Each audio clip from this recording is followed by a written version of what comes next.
చాలా సంతోషం, మీరందరూ ఇక్కడే ఉన్నారు. మీరు ఏ కాలేజీ పోయినా మీరే కనపడొస్తున్నారు,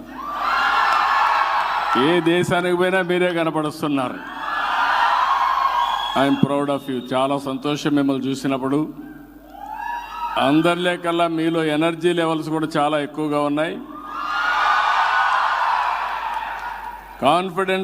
కాన్ఫిడెన్స్ లెవెల్స్ కూడా బ్రహ్మాండంగా వచ్చాయి.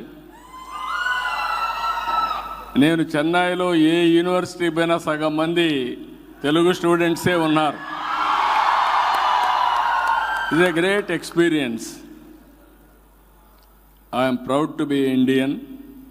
అదే సమయంలో నేను గర్వపడుతున్న తెలుగువాడుగా. అదే విధంగా ఇక్కడ తమిళనాడులో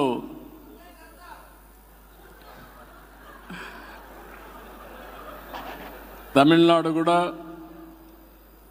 ఈరోజు మనం చూస్తే సౌత్ ఇండియానే ముందే చెప్పాను, మనం అందరం ఈ దేశానికి పెద్ద ఎత్తున కాంట్రిబ్యూట్ చేసే పరిస్థితికి వచ్చాం, ఒక అసెట్గా తయారయ్యాం.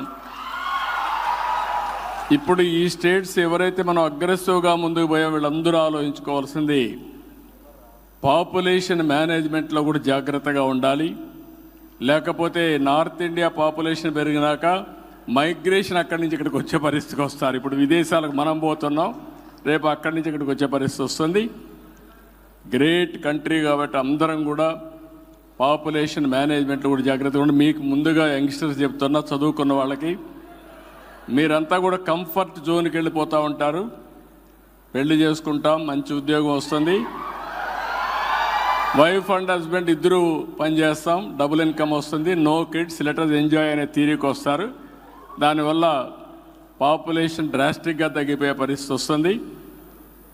మనం కానీ జనాభాని మేనేజ్మెంట్ చేయడం, ఈ ట్రాన్సిషన్ కానీ మనం మేనేజ్ చేస్తే రాబోయే 400-500 సంవత్సరాలు ఇండియన్సే ప్రపంచాన్ని శాసించే పరిస్థితిలోకి వస్తారు. ఇది వాస్తవం. మళ్ళీ ఒకసారి మీతో మాట్లాడతాను. మిమ్మల్ని చూస్తూనే ఉన్నా, నేను ఎక్కడున్నా మిమ్మల్ని చూస్తే గర్వపడుతున్నా. నేను చేసిన పని మీరు గుర్తించి పూర్తిగా సహకరిస్తున్నారు. అలాంటి మీకు అందరికీ మనస్ఫూర్తిగా అభినందిస్తూ, మీరు ఒకటే గుర్తుపెట్టుకోండి, 95లో ఐటీ మాట్లాడా, 2025లో ఏఐ మాట్లాడుతున్నా, ఆ రోజు హైటెక్ సిటీ కట్టా, ఇప్పుడు క్వాంటమ్ వ్యాలీగా సిలికాన్ వ్యాలీకి పోటీగా క్వాంటమ్ వ్యాలీ డెవలప్ చేస్తున్నాం. మీరు ఏవైతే ఇన్నోవేషన్స్ ఉన్నాయో అవన్నీ వర్కౌట్ చేయండి. నా ఆశంతా మీ మీదనే, నా కాన్ఫిడెన్స్ కూడా మీ మీదనే. రాబోయే రోజుల్లో ఆంధ్రప్రదేశ్లో ఉండే తెలుగు వాళ్ళ ఆదాయం 55 లక్షల రూపాయలు తలసరి ఆదాయం అవుతుంది. అక్కడ ఉండే వాళ్ళ ఆదాయం 55 లక్షలైతే, వేరే రాష్ట్రాల్లో ఉండే క్రీమ్ ఆఫ్ ది సొసైటీ, వేరే దేశాల్లో ఉండే మీరు ఎంత సంపాదిస్తారో సంపాదించడం కాకుండా మళ్ళీ బ్యాక్ టు ఆంధ్రప్రదేశ్కి వచ్చి డెవలప్ చేసే పరిస్థితి రావాలి. జన్మభూమి కర్మభూమి రెండు కూడా గుర్తుపెట్టుకొని పనిచేయాల్సిందిగా నేను కోరుకుంటూ,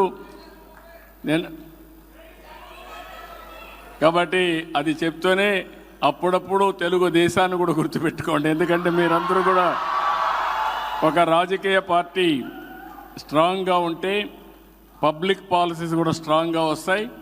పబ్లిక్ పాలసీ స్ట్రాంగ్గా ఉంటే మీ భవిష్యత్తు కూడా బంగారు భవిష్యత్తు అవుతుంది.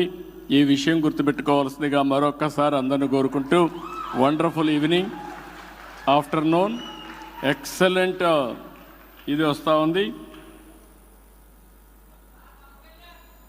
ఓకే, పవన్ కళ్యాణ్ బాగున్నాడు, బాలకృష్ణ బాగున్నారు, అందరూ బాగున్నారు.